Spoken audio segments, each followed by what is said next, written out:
Personal memories to share.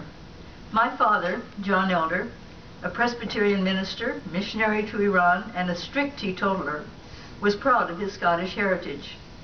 He cultivated a musical Scottish brogue, as these gentlemen have.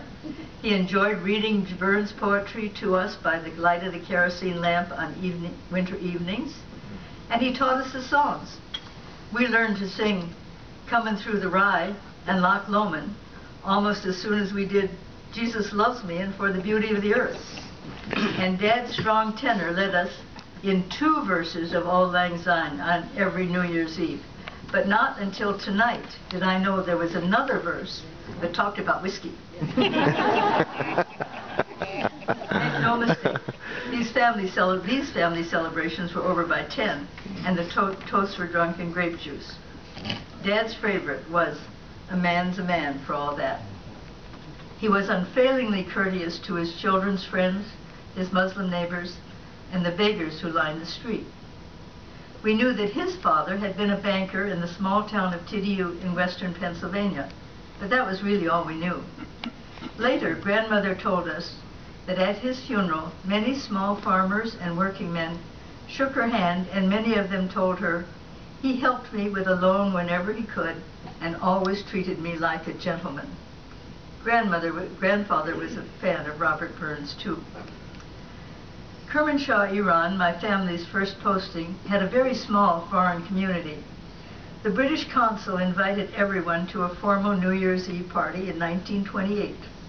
Mother looked lovely in her long blue gown, but Dad's appearance in tuxedo and black tie struck me as very strange.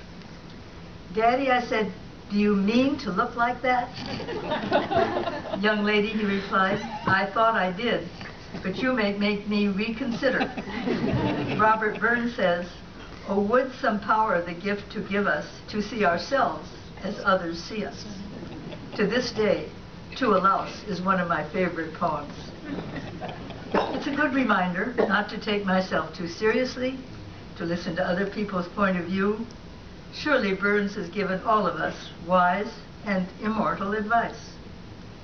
If we could have been less arrogant as nations, could see ourselves as others see us, how many international crises do you think might have been averted?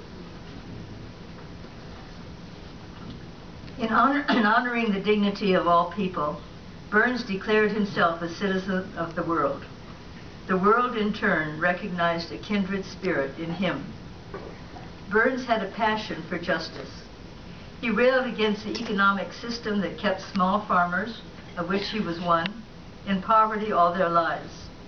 He apologized to the frightened mouse whose home his plow had destroyed, adding sadly, "Still, thou art blessed compared to me.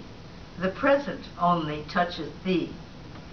But oh, I backward cast my eye on prospects drear, and forward, though I cannot see, I guess and fear." He refused, however, to let poverty define him or any man. Again, to quote from my friend David, speaking of ribbons and stars, "The man of independent mind, he looks and laughs at all that." He did, however, sometimes have doubts about choosing to be a poet. He wrote a very long poem entitled "The Vision," and we're going to read excerpts and sort of fill in the middle. He begins, "Had I to good advice but hearkened, I might by this have led the market, or strutted in a bank or clerked my cash account." Then he goes on to say, but in his dream, in his vision, his door clicks open and a beautiful woman comes in, and he describes her as green, slender,